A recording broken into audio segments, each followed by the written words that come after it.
You guys enjoying this? Yeah? Thank you very much for your patience. We've covered a lot today, right? We've covered career outcomes, career readiness IQ. We'll be at NACE and NCDA. We're pumped. We actually got a third presentation that was selected at NACE, how to build a success culture on campus, which actually is reflective of Career Week. So this conference in itself won the Alva Cooper Award last year and was selected for the NACE proposal. So we're pumped up. We got to hear a little about career outcomes, mentorship, the alumni connector, and next up we have a treat for you, Dr. Farouk Day. When I first met Farooq, actually before I even met Farooq, he doesn't even know this, but I was in one of his breakout sessions many, many years ago at NACE, and I kept hearing about this guy, Farouk Day from Stanford, and I sat in one of his presentations, and I heard about how we're an ecosystem rather than place. And he planted that whole concept that career services is much bigger than just our career center. No more bricks and mortars, and that whole concept just opened my mind, and it helped me really reimagine the career center at Loyola University and now here at Columbia University. So I'm honored to have him here. Farouk, for those of you that don't know, is the Vice Provost of Integrative Learning and Life Design at the Johns Hopkins University. In his inaugural role as Vice Provost, in his current inaugural role, he leads programs and services that bridge curricular and experiential learning with life aspirations for undergraduate and graduate students, postdocs, and alumni across the university's schools and divisions. Formerly, he was the Dean of Career and Experiential Education at Stanford University. He successfully built and scaled career and experiential learning by creating a vision of meaningful work and networked approach of personalized connections and inclusive communities. Farouk has held senior leadership and board roles at Johns Hopkins, Stanford, Carnegie Mellon, the University of Florida, and NACE, the National Association of Colleges and Employers, and various startups and nonprofit organizations. And Farouk really was the person, at least in my career, that created the wave of change. When career services started many, many years ago, it was very reactive. And I saw it just gradually progress and become proactive through a lot of the leadership that Farouk did through NACE as a platform and his work at Stanford. So let's give Farouk a huge, warm welcome.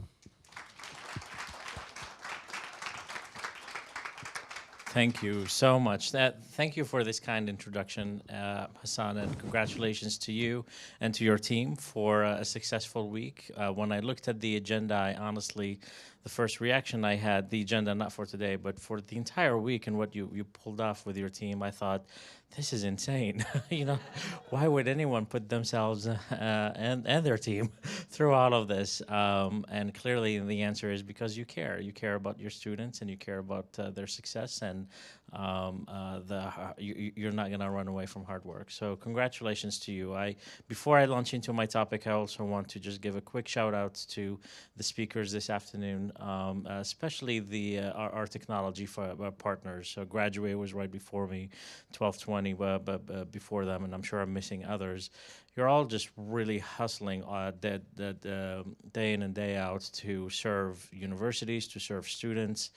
You have a very difficult clientele, and that's us, the administrators, who want everything, and we want it very cheap. And we don't make it easy for you, and we want everything customized, and we want just the world, and we don't make it easy for you.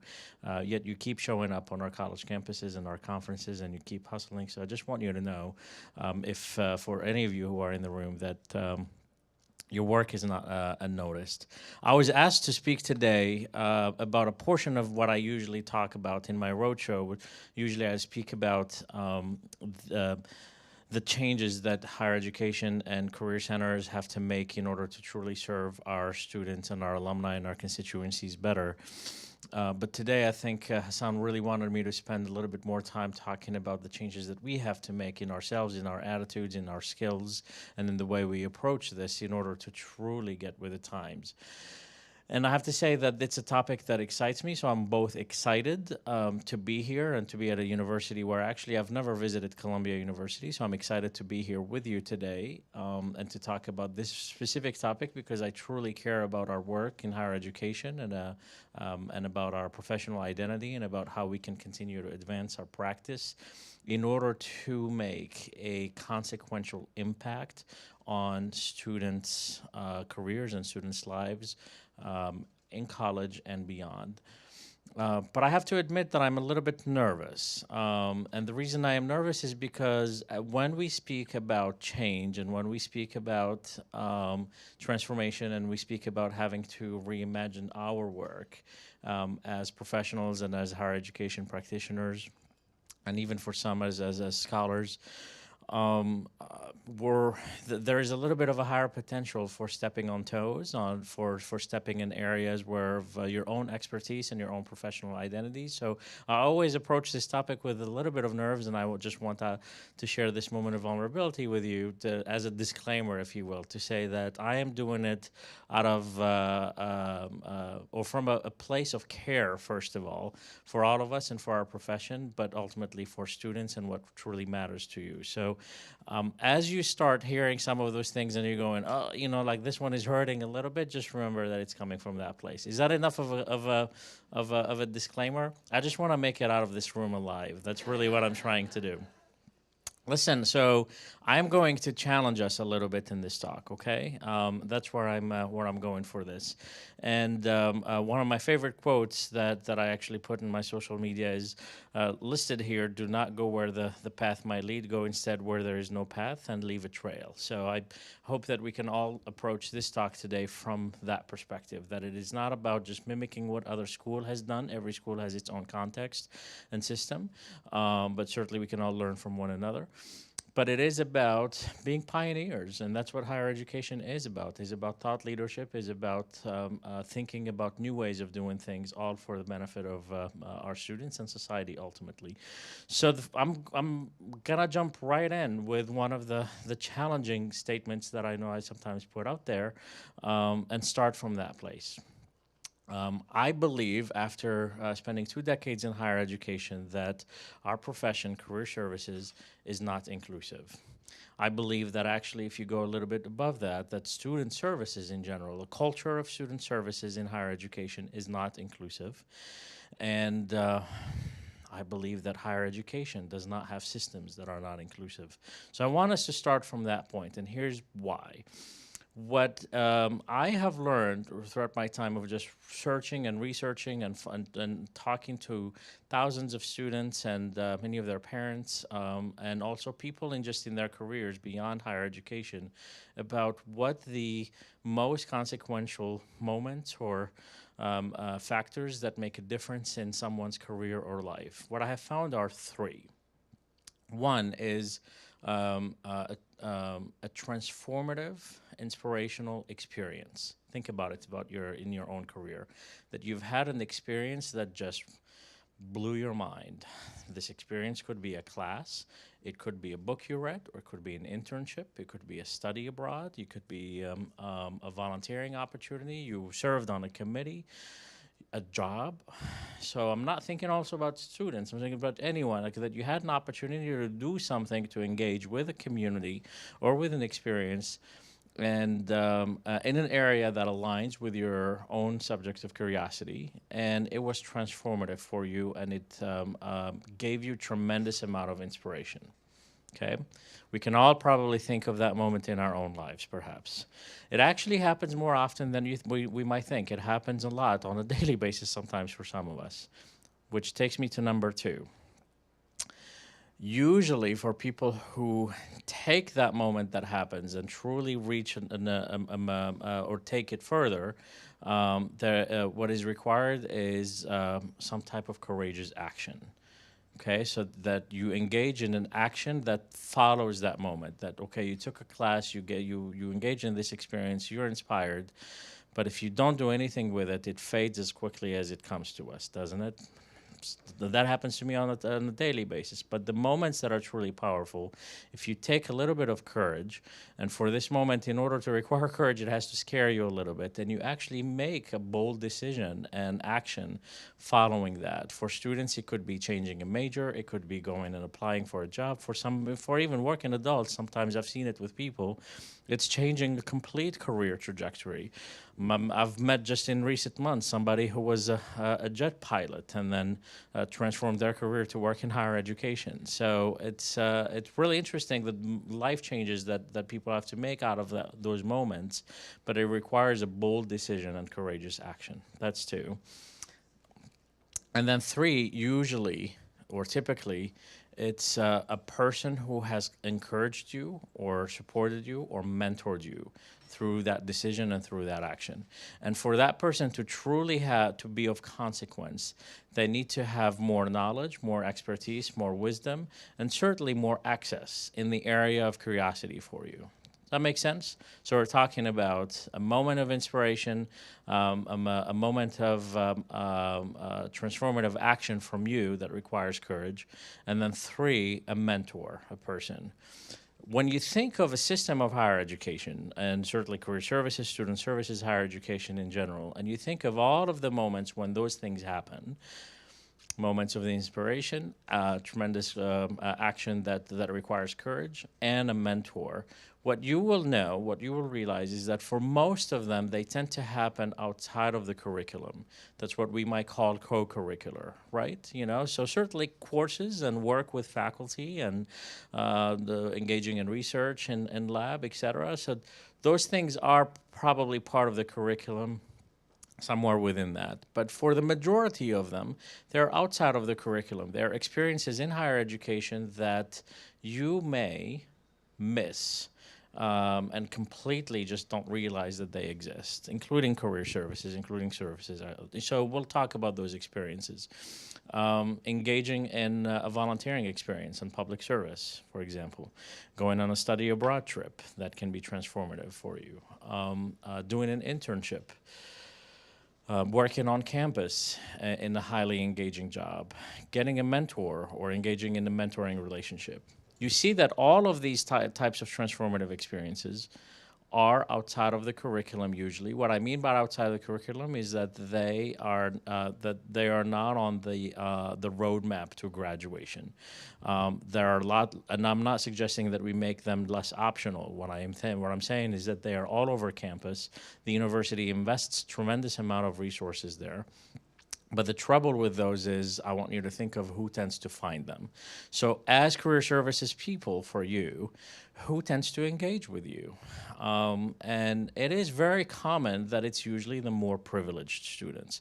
So it's the student who has a parent who might have gone to college or is highly involved in that university who calls them and says, you need to go and visit. It is the student who has learned from an early age how to navigate complex systems.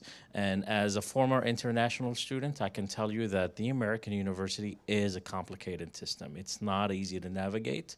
I am not saying that we have to serve it on a silver platter for every student, but we have to make at least make it obvious for them to how to navigate the rest of the journey. So a lot of these privileged students have learned how to navigate these college campuses, have the confidence to do so, have the confidence in themselves, and have the support of people around them, whether it's their parents or their parents' neighbors or their families or friends, and they're able to go and gather more support and more resources. Like these types of tips or these types of secrets, if we might call them that on how to make a college experience transformative for you and consequential for you, they are not obvious to everyone. So what I am pointing out here is that when we have a culture of student services, career services, non-curricular higher education systems that are not on the path of everyone, you will end up with a culture of haves and have-nots.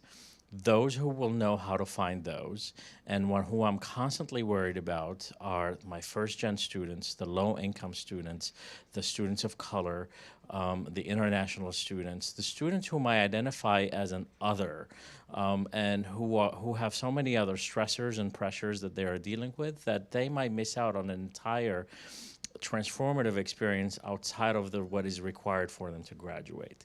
That is the great miss of higher education, I believe, that all of these transformative experiences are not integrated.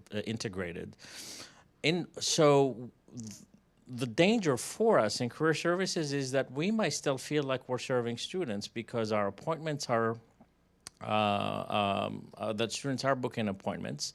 We are busy. We're seeing students all the time on a one-on-one basis, but we're not scaling our reach, are we? We are not truly serving every single student in the university campus. Some of us might come back and do a rebuttal and say, well, if you want us to do that, then we have to be resourced to serve students, every single student on campus. And what I would say to that is, no, I don't think we have to have double or triple the resources in order to provide 100% student services in order for us to achieve the following, that not a single student is missed. The only way to truly achieve that is by reimagining our work so that we're providing scalable services, so that we are moving away from transactional services, and that will be the theme of our work. So this is where I'm challenging us, is that the reason why the call for us to truly transform ourselves is that what we are doing currently is creating a culture of inequity, is a culture where we're not inclusive of everyone, where we might feel like we're serving students, but we're missing so many out there who may never find us in all of these types of programs. Will they graduate? Yes. What will they get after that? Many of them jobs.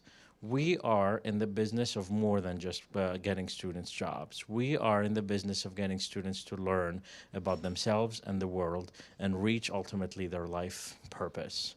And unless we truly have a culture and an organization that reaches everyone, we are going to completely miss this point.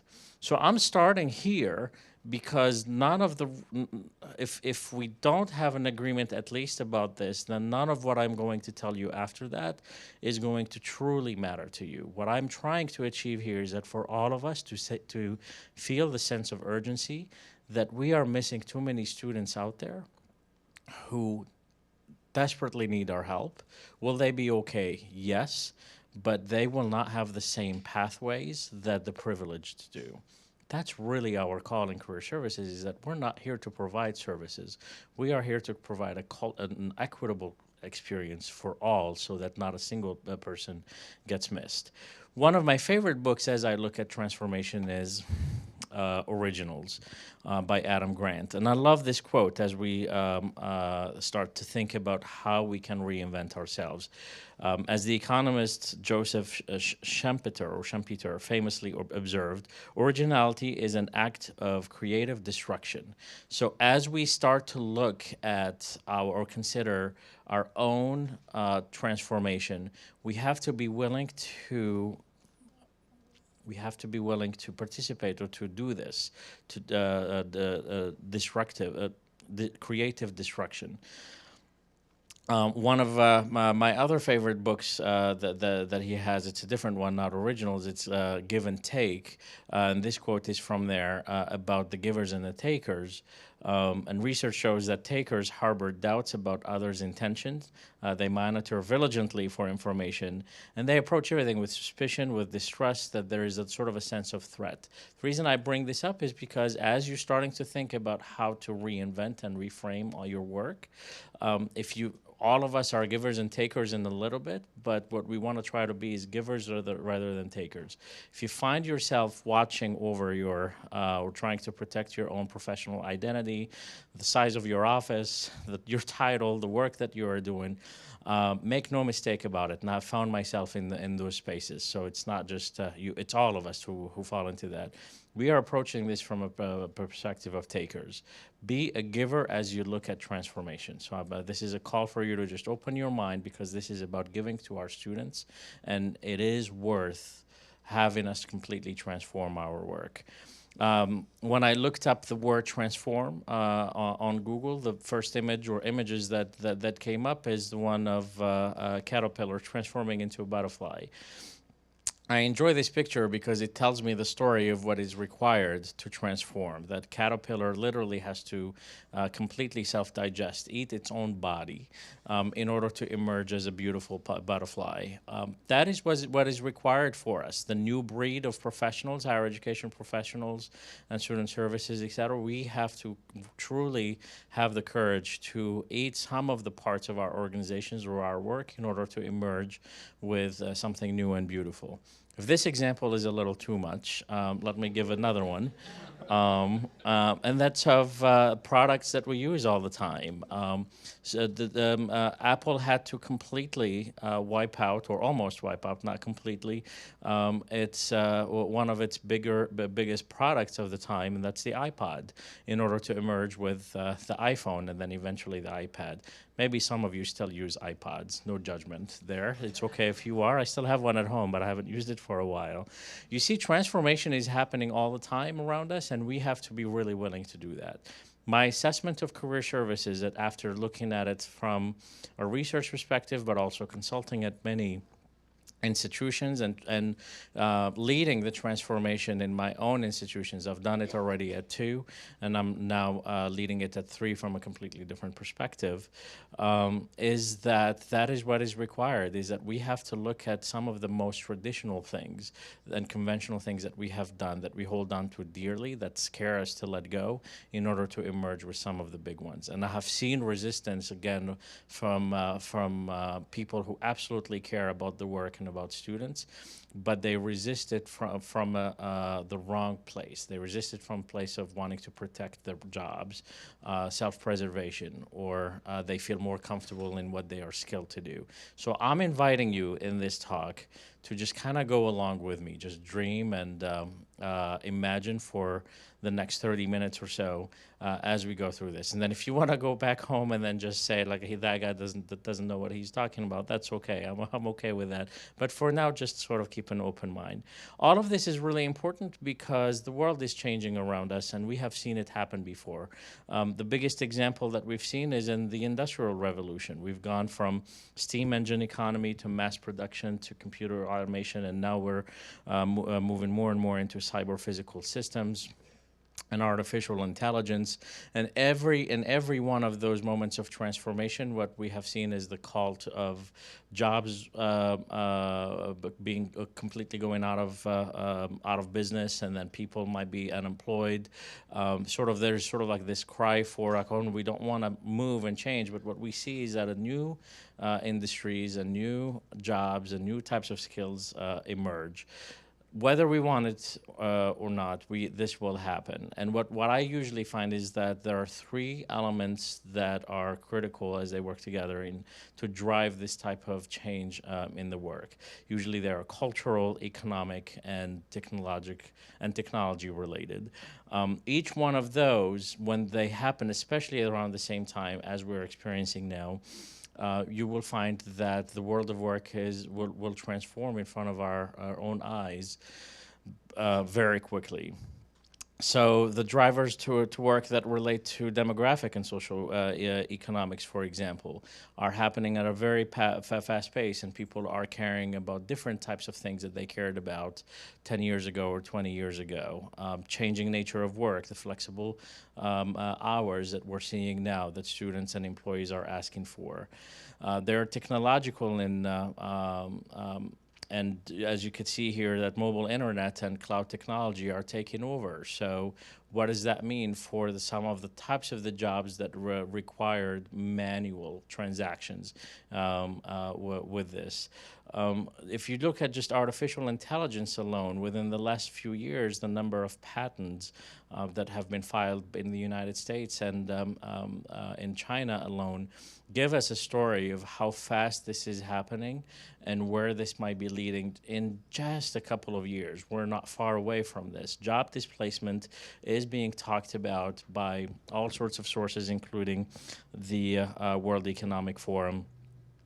China certainly will be experiencing and is currently experiencing a lot of that, but the United States is not immune to it, as you can see in the percentages.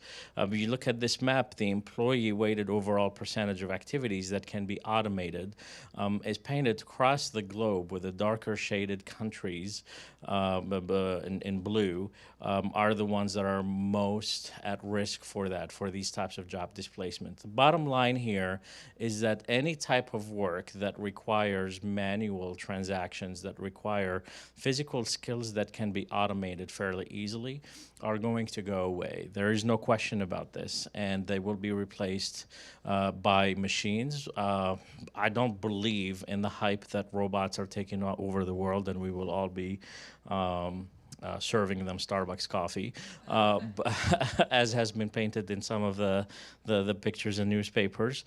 But I do believe that artificial intelligence is going to continue to play a major role in our economy, in our society. And as you look at that, there will be a new rise of new types of skills that we have to pay attention to in higher education, and they tend to be cognitive in nature, systems abilities, complex problem solving, the things that we have been teaching students already in higher education, but we have to highlight them more. Coincidentally, we may have called them soft skills in many of our conversations and in our articles. I prefer the word success skills because we're moving more and more towards that kind of world. And they do happen to be prime types of skills that are taught in liberal arts majors and humanities. So, as many have predicted, the humanities and liberal arts are in for a big comeback when all of this is said and done. And how are we going to make sure that these types of skills are taught in curriculum within and outside in a way that's integrated, and I go back in a way that not a single student miss them. Currently, a lot of them, students learn them in classes, but many of them, they learn them in these transformative experiences around the classroom. So student leadership experiences and involvement on campus plays a huge role and will play a bigger role, for example, in that. So the question here for us is, how can career services really lead the way? This is an opportunity for us to emerge with this new transformation of higher education in general as a very critical and important curricular part of the student learning experience.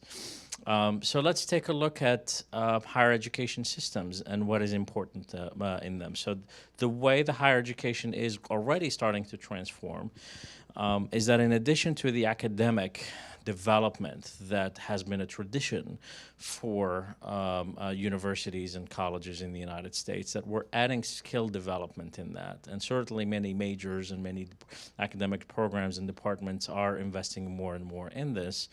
But guess what? We, as leaders in this profession, can start playing a role in creating these types of modules. So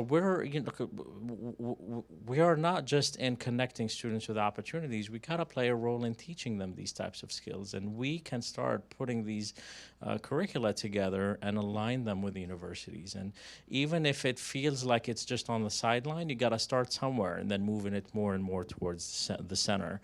Not alone, but many opportunities on campus that can start playing a bigger role in this skill development part. The second one is what we have done so well for so many years, and that's the personal and professional development. It's helping students learn about who they are, the world of work, their values, their interests, their skills, the things that we have that many of you in the room do very well in your own counseling and coaching sessions and some of your workshops and programmatic activities, and also the experiential learning opportunities. The third one is somewhat newer for universities. Now they're starting to get a better sense of it, is this ecosystem idea, the ecosystem networks. It's the idea that being part of a university experience means a lot for the future of students because of the connections that they will make with a network. It's has been traditionally about their connections with faculty, who can make a huge impact on their lives, but it is also about the networks with alumni. And with families and parents who are more and more invested in their students' education. It is about the engagement with the entire community, with other students, the relationships that they build. All of this matters a lot. So as a higher education system, we have to be able to provide equitable access to academic and skill development for all students, but also personal and professional development for all students. And I believe that not all students had it in an equitable way in the past because it has been just too much on the margins. But the third one is where we have failed, I believe, in higher education, is the access to the ecosystem, to alumni and to mentors who have knowledge, expertise, access, and wisdom in an equitable way to everyone. We have these programs, they exist. I know many of you can tell me about the program that you have developed with a platform here and there, and you have it on your campus. But the question is it part of the admissions ticket for every single student that they will just be exposed to that? Or or is the onus on them to have to find it? And traditionally, higher education has failed here because we have treated students, we have treated us students as all in equitable way, all capable and prepared to be able to find all of these things on their own. And we challenge them and say that this is an act of resilience and this is how you're going to grow up, is that I don't have to serve everything to you, you're gonna have to just find it on campus. Higher education does not have to be a scavenger hunt for students. That's what I'm trying to say. Certainly we need to challenge our students, but if we really want to provide equitable pathways for all students, we have to create all of this in a way that is integrated for all students and that in a way that is more obvious. Just like it's a little bit more obvious for them to find their classes and their majors. Maybe it's not that obvious, some might argue. But just like that, it has to be that much more obvious that they find the transformative experiences and the networks that will help them achieve. So you see, you cannot think of the future of our work and the future of higher education without putting inclusion, equity, and belonging in that. I really do believe that that's the fundamental miss of higher education. So as you start rethinking our outcomes or your outcomes, not only we have to measure fulfillment, lifelong learning, destinations, their level of confidence, how much they've engaged, how much knowledge and skills. I know many of you already measure all of that. Are you measuring it for all students, and are you creating comparison charts between all students and then the students of underrepresented communities? And if you're not doing that, I dare you to make to do that exercise. And I think the results might actually scare you. If they don't, and if you find that you don't have that problem on your campus, I would love to hear from you, because I'd love to learn about what you're doing, that this is not a problem on in your university. But what I have found is that it is an issue that is looked over by many universities.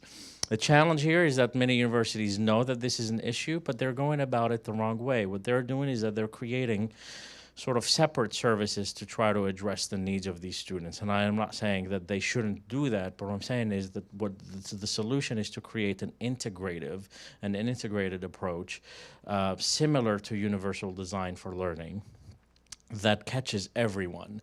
If you're not familiar with universal design for learning, think of the curbside on your sidewalks, that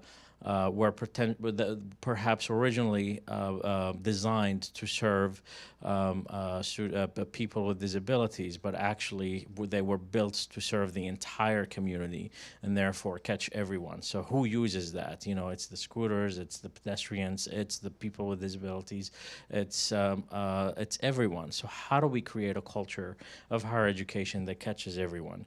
So the call here is clear, is for us to push our boundaries. And I want to bring it down now from higher education back to career services professional in the room, because there are some very specific takeaways that you could start doing now that can help move us to a culture of inclusion in higher education where not a single student is missed. Let's start with the one that I'm most nervous about, I should say, when I bring it up in these talks, and that's the counseling and advising. How many of you are counselors and advisors? And how many of you love that counseling session and it's part of your professional identity and it is what you do? Listen, I started my career as a career counselor. And I will start by saying that my favorite moment of the day is that one-on-one meeting with a student when they happen. They don't happen as often as they did, but I do allow some room for them because it educates me and informs me of the needs of today's students, but I get tremendous amount of satisfaction from it. I get it. But if we start approaching this from with a giving spirit, not a taking, this is not about me and what satisfies me. It's not about you, what satisfies you. It's about what creates a culture of transformation in your university. You have got to rethink the work that you are doing as counselors and advisors with the perspective of scale versus depth.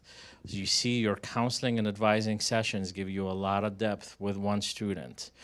If you do several appointments a day, I don't know, 5, 6, some of you might do 12, you feel very satisfied, energized, and you have served those students deeply and you've transformed their lives. I'm asking you about the other 100 who you haven't touched. And you might say that you do a workshop or two or a program or whatever and people don't show up and, you know, all of those things. You might come back to me with that. But the truth is that the more energy you put into these one-on-one interactions, the less energy you have left to create truly transformative educational programs and experiential learning programs and activities and partnerships across campus in order to engage and catch the entire culture. So your job as career counselors and advisors is to try to rethink your impact. It's not about rethinking your skills. Your skills are fine. They're good where they are. It's reframing how you deliver them. Do you have to have one-on-one appointments with every student? I am going full force. I told you I'll challenge you. I'm going full force to a culture, hopefully, where we are not promising any appointments to any students. Those who need them will find them and will still meet with those students, but we have to start completely from a different place where we say our jobs is to create transformative experiences where students can get inspiration, where they can get meaningful connections, as I said earlier, and where they are encouraged to take action that transform their lives. If you do these three things and think of the types of programmatic activities and how you engage in curriculum, you will do this well. So you have to approach your work from a different perspective if you truly want to create a culture of inclusion. It's being an advocate rather than a counselor. It's providing connections rather than therapy. It is about providing mentoring versus advising.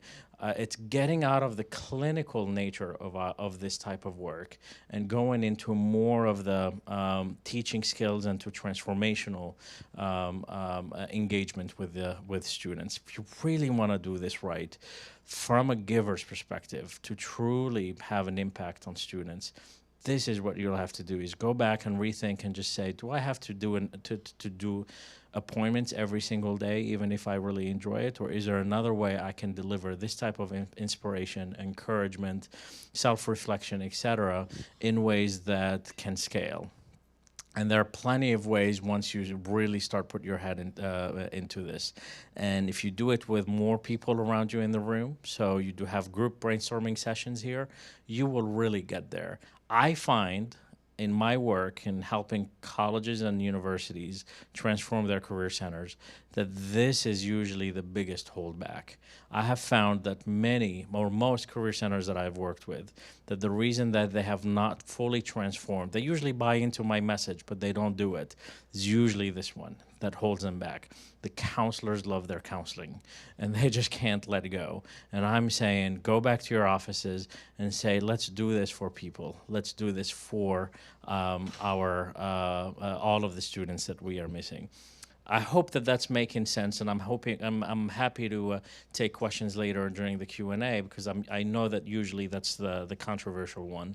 Or maybe not today. Maybe all of you will just say, that's not controversial at all. We love that. And if that's the case, you'll be the first institution that I've ever encountered to do that. The reason this is important is because what is more important here is for us to think of our work from a perspective of ecosystems rather than transactions. Remember, transactions keep students out. Transactions are not inclusive. With transactions, we miss students who are not privileged because they don't know how to find those transactions. They don't even know that they have to or that they should, and they don't have usually people who encourage them to go and consume that transactions. The college of the future, in my opinion, should get rid of completely of the culture of student services. Student services has to go away, and you have to create an entire new culture that scales engagement and impact and education and experiences in an integrative way. It is hard to do, but if you do it this way, then it's about creating an ecosystem that connects all of the elements of this ecosystem. Your students, your alumni, your faculty, your administrators, your employers, your parents, your families, all into one ecosystem, so that you're able to create these direct pipelines between students and their communities and all of these people and their opportunities. We have to rethink our spaces. Colleges and universities, when they like, and I've seen this over and over, when a university has a new building and they start creating it, typically what do they think about? They're thinking about offices for people. They're thinking about waiting rooms. They're thinking about transactions. They're thinking about reception desks. They're thinking about where do students check in. If you just take a step back and think of how students just consume information today, consume connections, consume relationships, what you will do is mimic some of the spaces I've seen in my travels abroad. This one is from a campus in Singapore, where I literally walked through a tunnel of inspiration in order to get to the career center. And they weren't calling it, I think, Career Center. I don't know what they were calling it, but a tunnel of inspiration. So you see, your spaces can be designed to tell a story, to inspire, and to bring community together. So I am now even more of a fan of open spaces that are collaborative and maker spaces that are less about building private offices for people and much more about creating open spaces for students to engage with each other, with the community, with alumni, with employers, with faculty, etc. And where do staff work with them? In those exact same spaces. Think cafe, think Apple Store, think many of the maker spaces in the startup world that engage all of the communities. Will you need at some point a private space in order to pull a student who is in distress, who can't talk about their issues in public? Absolutely. And we have to create those types of huddle rooms. But the ideal space for me in higher education is the one that has no assigned seating for people who work in it. That you come in and all you need is a laptop and a cell phone, and you work in an open space where you're constantly interacting with students. And then when you need a private space to think or to do your work or to engage with a student who needs help privately, then you could go to that. I warned you at the beginning that I'll be challenging you. So I know that some of you are just going, oh, I cannot do that. You can if you approach it with a giver spirit, that this is about our students, not about us. The reason I push for this is because I know that students learn best, engage best in community, not in buildings. They interact best, they connect, they're less likely to miss on opportunities and on connections and on experiences that could truly transform their lives. Learning is in community is deeper and more meaningful. It builds connections and engages all of the stakeholders. And this is not a new concept. We've always been tribal beings who do best when we're not alone, when we interact with others, and we try to find our group, our tribe, our cohort, our community. Let's make it easy for them to do that, to find that. When I interviewed employers to ask them about this very same concept, how do you see universities? It was very, very easy for them to respond to me that they segment a university into these categories. They see them as communities based on majors and then based on skills. So, they're looking for the computer scientists or for the artists or for the skills for the people who have tremendous leadership skills. And they ask for your help to help connect them with those types of communities by affiliation, and we hear that a lot more now with from employers who are trying to diversify their employment base, and by geography, especially with the Gen Z coming up, because they have found that this generation likes to move back closer to home after they graduate. When they leave high school, they want to get as far away from home as possible. But then after they graduate, they want to come back, be closer to home. So the employers are trying to capture those types of students. So you think about it, and you think about how we engage our students. We have to be thinking. We have to deploy all of our efforts and our skills and our technologies and our resources, so that we are scaling our efforts based on those types of communities. And there are many approaches on how to do that, but transactional one-on-one interactions is not one of them.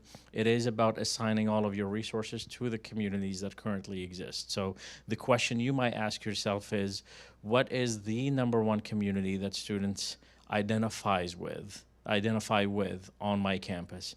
Is it their major? Is it their residential community? Is it their cultural community? Is it their athletics group, or whatever it is?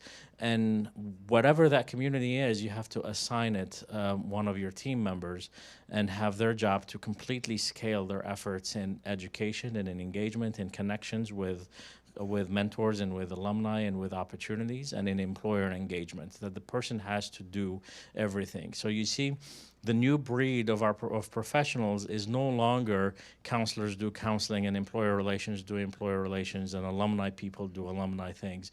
It's one person per community, small or big, that does all of these things in an integrated way, that offers experiences, that works with other types of services and programs and departments to do that. It is a little bit challenging, but I promise you it makes a difference. And I have seen it firsthand of how quickly things will change if you start working from that perspective, that you are the person responsible for that community, and your job is to offer lots of opportunities and resources and programs. And yes, you are available to offer those one-on-one talks also when they need them. What I have found is that if you truly develop this and do it in the right way, you will have more one-on-ones that you would want to do it, because you'll have them in the hallways, in the cafes, in the cafeteria, that they just happen organically, rather than having somebody to have to sign up for an appointment online and come in and check in at a desk and then wait in the waiting room and then come in and you have to give them a form to sign, and in a very clinical way. Students are nervous enough and they're lost enough. We don't need to add these additional steps. As we think of students and as they think of their future, we have to also consider them as non-career explorers. Rather than we have an opportunity here to consider them as life designers. There's a difference here, is that career exploration involves it relies on the premise that your career is out there and you have to go and explore it among a bunch of other careers and jobs, and then you will find the match. That is an outdated approach to career development. It is about life design. So our job is to help them identify the areas of inspiration that they have and curiosity that they have, and then help them prototype and test these types of approaches until that they find their path. So it requires more trust and more comfort with uncertainty, certainly. It is no longer about planning and predicting what you will be. It is harder to explain to parents who show up during admit weekend or whatever, or parents' weekend, and who want to ask or who ask you about the job placement reports and what this major will lead to. So I understand that, and I think there is a way to create this narrative. But it is the approach that works in today's economy. It is no longer about predicting and then helping students create pathways towards those types of goals. It is about really leveraging the power of happenstance. So your entire work needs to be about creating chance events for students where they can follow their curiosity, where they can persist through challenges, where they can learn how to be flexible, where they can learn how to be optimistic about their careers and comfortable with uncertainty, and where they can take risks in order to connect with mentors and with opportunities. The way you do that is by lots of engaged and integrated programming. Don't do workshops like the one I'm doing now, do meetups that engage students in community. Spend a lot of or put your resources at work to send students on experiential learning opportunities, whether they're trips to visit companies or alumni, or to shadow different types of jobs, or to work with faculty on research, or to explore regions of the country or of the world.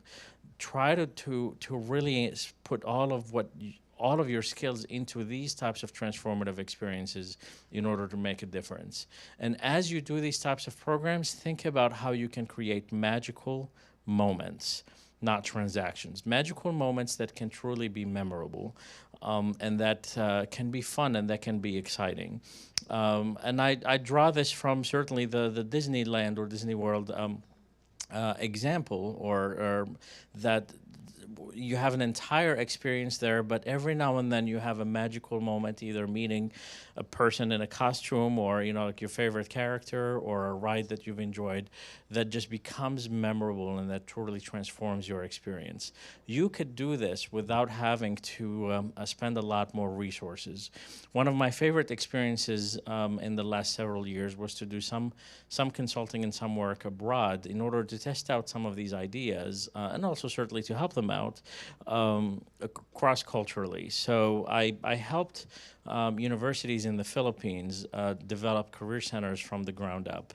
And in one of them, I did this workshop to help them engage in experiential learning, and also help the faculty and staff experiment with this idea of teaching with magical moments in those. So I did this exercise. In this room, there was 1,000 people. They were all students, faculty, staff, the president, and the administration. They shut down the university for this event. That's also when I realized that I could never make this happen in the United States. So I just took it all in. And did this really fun exercise to try to help them learn the power of resilience, of advancing into your career, of the need of connecting with community and people like you to do this. And we played the little game called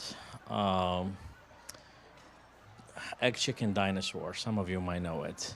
You start as an egg. You have to find an egg. You have to walk like an egg. So you might see people look a little bit silly here, and then you do the paper rock scissors game, and then whoever wins graduates or evolves into a chicken, and then you have to start walking it like a chicken, find a chicken, another chicken, and do the same exercise, and then when you graduate or you evolve into a dinosaur, and then you strike your T-Rex pose or whatever, and start looking for other dinosaurs until you graduate or evolve into the ultimate human being. What happens if you lose? You go back down the step. This happens in life, that sometimes you do need to take a step back, or life just pushes you to take a step back. So how can you be resilient and not give up? This was a powerful conversation around that topic. In order to also not make this game last too long, what I introduced is that if they lose 3 times, they die, and they have to take a seat. So after 3 times of just taking a step back, they take a seat, and then eventually we ended up with just 1 student who went through the whole game, going back up, and cutting it really close, and then making it, and then pushing forward until eventually we had the final 4, and then the final 2 dinosaurs or T-Rexes, and then finally there was only 1. And that moment of having that student there, and all of his and her and his colleagues or fellow students and faculty just cheering him on, and then we brought him to the stage and we just had a fireside chat. You could do that. You don't have to invite an alum to do a fireside chat. That was right there, the exercise. So we did about 15, I think, or 20-minute fireside chat where we went through his journey of starting as an egg and then graduating into this alum ultimate being, and what mattered for his success. And it was finding people like you, connecting, community, the people who encouraged him around when he did not give up, when he took a step back. There were times when he wanted to give up. Literally, sort of this 15-minute experience that you could draw lots of examples from life, and it was really powerful. This mattered a lot to me because this was at one of the institutions that served some of the most impoverished parts of the Philippines.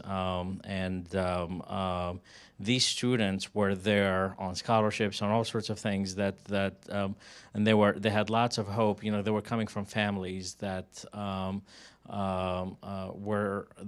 that almost had nothing, and they were looking at this opportunity of education to change their family tree. But here, this was a conversation about not only changing family tree to get a job after you graduate, but to get the ultimate one, so, and to dream a little bit and to pursue your life purpose rather than a job. And how do you do this through an experience like this? This was a good moment also for the faculty and the staff and the administration of the university to look at it, and you say, you could scale these types of moments and these types of interventions if you just adjust a little bit of the way you organize your curriculum, the way you organize your resources, and the way you engage your students in powerful moments of inspiration and transformative experiences, and in connections with people and with mentors. For an experience to be highly engaging and transformative like this, to be a magical moment, it has to have some type of application, a connection for students. There needs to be an element of community, of feedback, of relevance and significance. They need to feel like this resonates. This is for me. And it turns out that a lot of these things can be applied in technology today. And actually, you look at all of the platforms that you study. Usually, what I look at is the first thing that I see is this platform intuitive, easily accessible, simple, visually appealing. And if it has that, then is it social? Does it have elements of community to it? Do students connect with other students or other parts of the ecosystem? And finally, is it fun? Does it provide this magical moment that can truly transform the experience? I am sharing all of this, and I am encouraging all of us to really rethink the work that we do, because this is a moment in higher education that we cannot miss. And we have been here before, and I've shared this in other talks before, that actually career services, this is not the first time where we have to challenge ourselves and rethink our work and how we've done it. And it turns out that every 20 to 30 years, when the economy sort of cycles back into or transforms, we have to respond to new labor markets that push us into a new way of thinking. We've gone through the vocational guidance in the 20s and 30s. We've gone through the placement services in the 40s and 60s. that responded to a linear manufacturing economy and the GI Bill and a higher education needing to respond to the needs of veterans who needed to be placed in this economy. We've gone, believe it or not, through the counseling and advising and coaching models in the 70s and 80s. And that was really powerful then because students really wanted to have these types of one-on-one reflections in order to decide on which path that they decided. We've gone through the networking model in the 90s and 2000s in response to the dot-com boom and then bust, and the much higher engagement of employers in our institutions of higher education. I remember them in the 1990s when they came back with a vengeance, and they wanted to use our career centers as connection points, and that's when we started developing a lot more transactions to serve them. So the question for us now is, what is next? Where are we headed? And and that's where I wrote this article to try to develop this new era of creating connections and communities to help students connect with opportunity. But now, like, it really is about not only students connecting with opportunity, it's about all students, that we're truly inclusive of our work, and therefore we have to be scalable to do that. So the invitation here is that we have to completely kill this notion of, or this culture of, student services and career services, because what it communicates is that it's transactional services. And by the way, for the third of our student populations that truly use them, there's no problem there. And I know you can show me lots of data that shows that they're very happy and they're good. They show up, they sign in, and they attend all of your programs, etc. This talk is not about those third. I am happy that they feel served and fulfilled. This talk is about the other 2/3, who I'm worried about, who you should be worried about, who miss out on all of these opportunities, and how we can truly transform ourselves. So if you really want to do this right from a perspective of inclusion, here are some things that I would recommend for you. The first thing, bite the bullet, kill your culture of counseling and advising. That does not mean that those of you who are counselors and advisors and coaches are out of a job. No, I need to say that again. You counselors, advisors, and coaches who love that kind of work are not out of a job. Your skills are so important.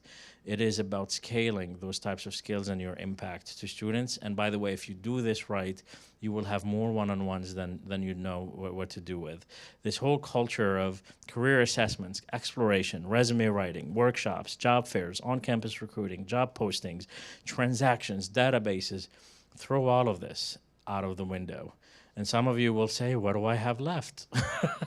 Well, you just totally killed my career center. Yes, because your career center is completely built on outdated systems and approaches, I have to say. I told you I'll challenge you, and I'm delivering on that, but I'm doing it from a place of love for our profession, for higher education, and most importantly, for students.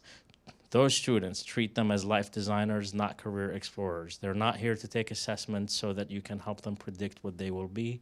Engage them in experiences that give them prototypes and tests and connections with opportunities and people so that they can become. Help them develop skills, help them make risky moves, help them engage in experiential learning, use technology that has machine learning, that has a higher level of connectivity, create your programs in a way that invites students to join a community, and finally, integrate all of these learning experiences and the learning experiences that happen in the classroom into one curriculum. Find a way to do that, and even if you feel like you don't have the power and authority to do that, that's okay. Create these types of opportunities and create a roadmap so that you make it obvious for all of your students to see it. Partner with your admissions. This talk is not about making all of these programs and services mandatory, by the way. That is not what I am suggesting. I'm suggesting that you make it more obvious for all students to see all of these pathways and how transformative it can be for them. That is what integrative learning is about. It is about applied learning, but it's not just applying the learning in the classroom into world complex problems. It's about integrating all of the learning experiences in one curriculum or one cohesive learning journey so that students are truly prepared to take on the world. So if you really want to reimagine and transform your world, that's what you have to do. You have to move more towards a customized approach. You have to move more towards community development, scalable, approachable, agile, expert rather than a counselor, a consultant, a facilitator. You have to create meetups rather than workshops. You have to think as a branding and marketing expert rather than creating these customized connections or creating customized connections rather than on-campus recruiting. One of the bold moves I made in my former job, not in the current one, was that we stopped doing on-campus interviewing. Again, it is possible and some people thought the world was going to end because if you take on-campus interviewing, what does the Career Center have left? What we found is that employers said, oh, we actually never needed that. We had our own operations. We thought that this was something you just needed to do. So I had all this staff working all these hours, working on this system that was built in the 80s and 90s to serve the financial firms initially. And I could have used all of that resource power and reallocated towards more scalable programs all these years, and I didn't do it. You have to take you have to be courageous enough to do it for all of your students. This talk is not about career services transforming itself. This talk is about creating transformative experiences and connections that are inclusive of all of your students. If you truly want to have a vision for the future, for your institution, and for what you do, make it about not a single student being missed. Like, you don't miss any student, not in appointments, but in transformative connections and experiences that could change the rest of your life. Stop having a service culture that makes it possible for the privileged to have more access and for the less privileged to just barely make it or just make it through the classes and miss out on all of these experiences and then have a job.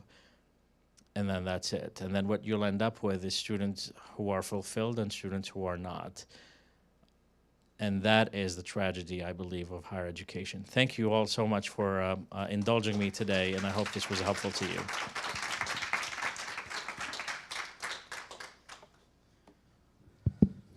Let's give another round of applause to Dr. Farouk Day. What a fantastic end to the week. We can throw in a few questions. Take a couple questions real quickly. You got time for questions, Farouk? Yeah.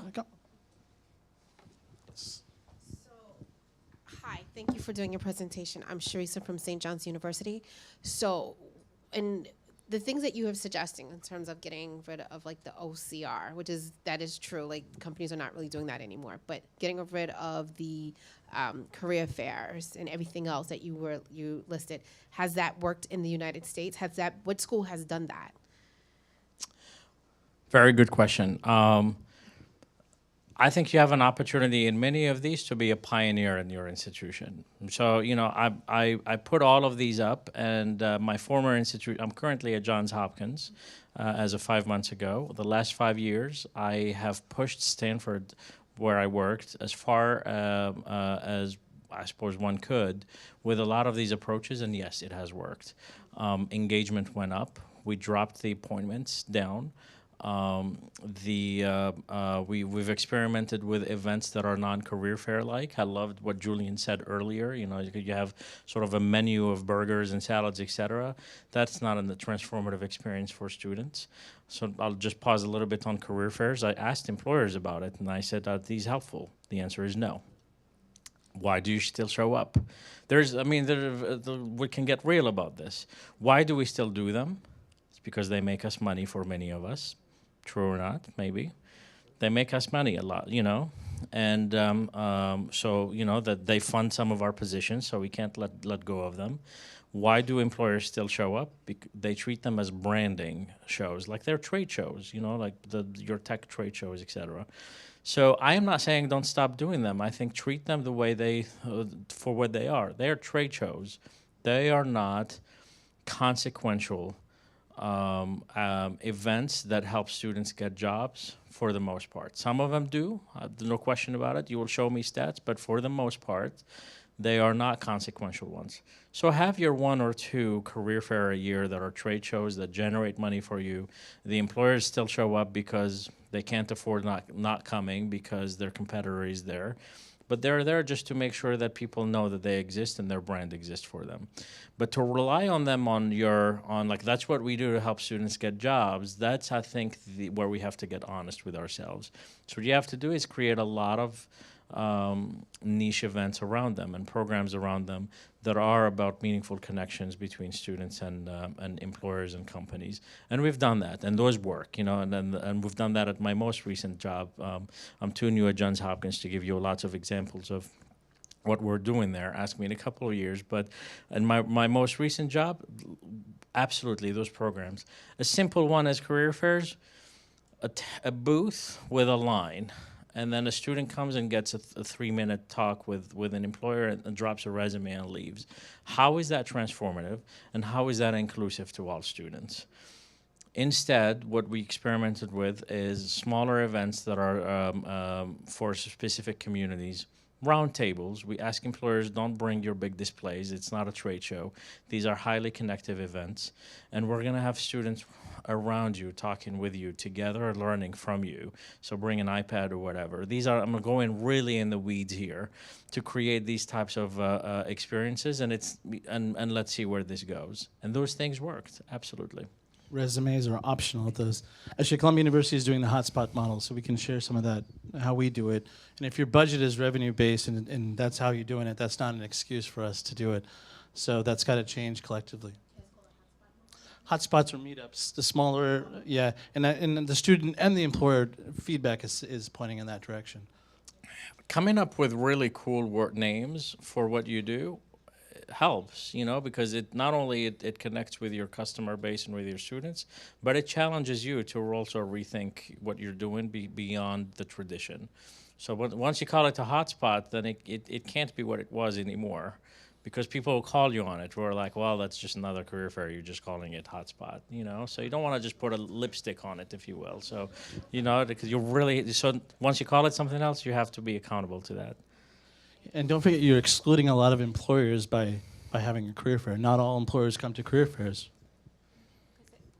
I really enjoyed this, and a lot of it resonated with me, and I see a big need. I'm an advisor with grad students, and a question that I had was, you mentioned earlier, you said that we shouldn't provide, that certain schools are providing services to students, like to specific groups of students, and separating them, that we shouldn't do that. But then you were saying that we should kind of go to like what their affiliation is, so that I'm kind of confused. So if say we want to specifically provide, so you're saying like not to say do specialized maybe programming for LGBTQ students. Mm-hmm. You're saying like that's because that's separating them. But if that's like an affiliation, that's where I'm getting confused, because I'd love to know, like, because I'm doing this like very specifically as part of a advanced field placement, this type of programming. Yeah. So I'm curious in terms of, because it's always really hard for us to get a lot of people to come to things in general. So part of me, I love the roundtables, but I feel like actually a career fair is more scalable to me than a roundtable. I think a roundtable is more impactful, definitely. But in terms of when you're talking about getting everybody to come, I definitely feel like a lot of students are more comfortable going to a career fair than going to a roundtable, and I much prefer a roundtable.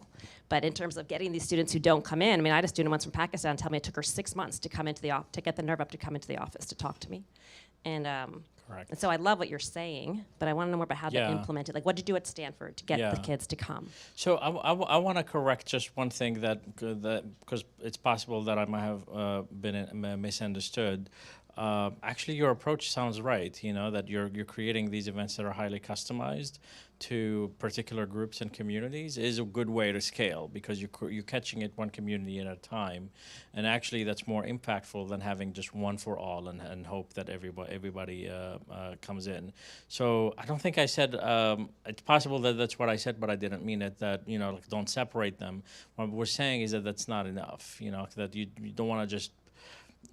What I was talking about earlier is that sometimes a higher education, where it says is, well, we have an office for first gen, so we're addressing that problem. We have an office for international students, so we're addressing that problem. And that's not what I'm talking about. What I'm talking about is creating a culture of higher education that is built on inclusion, and that you create a curricular experience that makes it obvious for every single student to be on the path, or to have on their path these types of transformative experiences.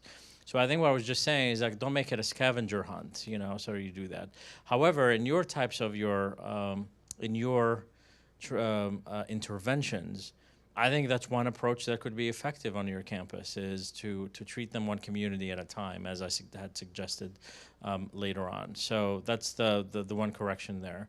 Career fairs, the one note about career fairs, or about any event that you do, the thing that I run into when I talk about scale and what is scalable is that is that a lot of times people who hear me say that, they go to the image of packing a room and having lots of people there, which the career fair gives us that impression.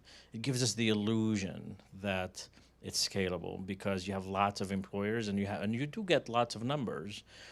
Are those interactions in your career fair deep and transformative in a way? I mean, you might have had that student from Pakistan show up at a career fair and walk around, but did she or he have really highly meaningful and deep engagement in that career fair, or did she just sort of like, this is overwhelming and I'm walking around in this trade show and I might have talked to somebody there?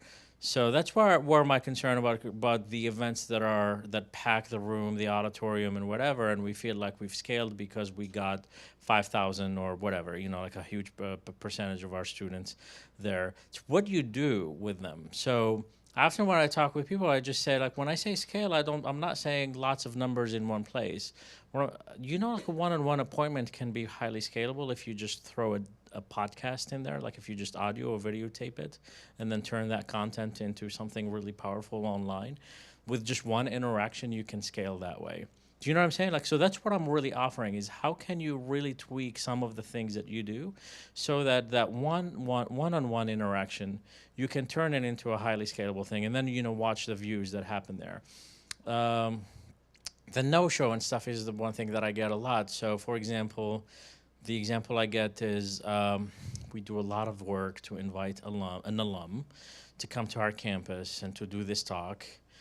And then, you have like a small crowd. And then not only you haven't engaged, you haven't scaled, but you have the embarrassment to have to deal with the alum who came maybe sometimes on their own dime to do that.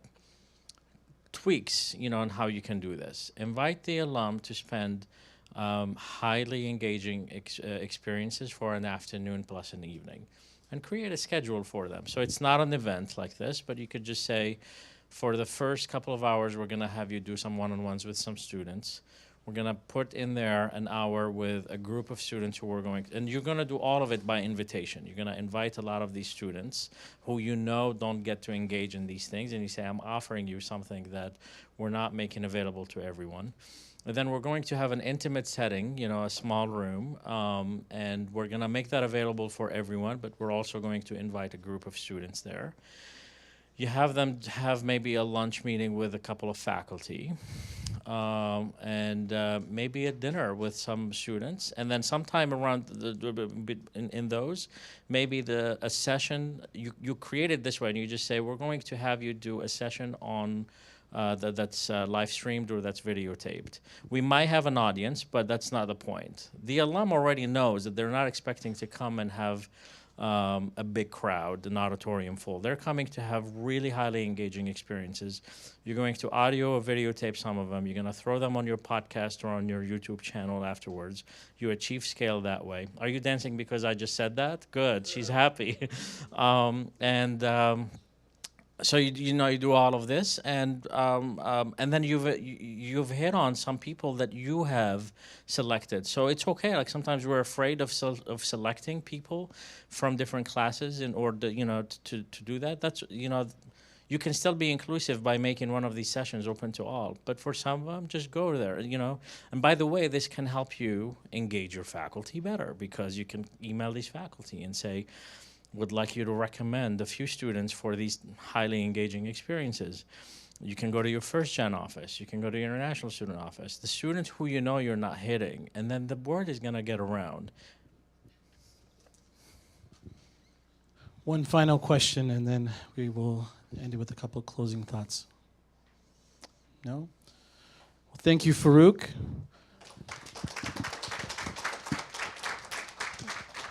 This week was about career disruption and impact. This week was about the new career, defining careers of the 21st century. This week was also about collaboration. And I think we all realized through Farouk's presentation that if students are life designers, that means we are life coaches.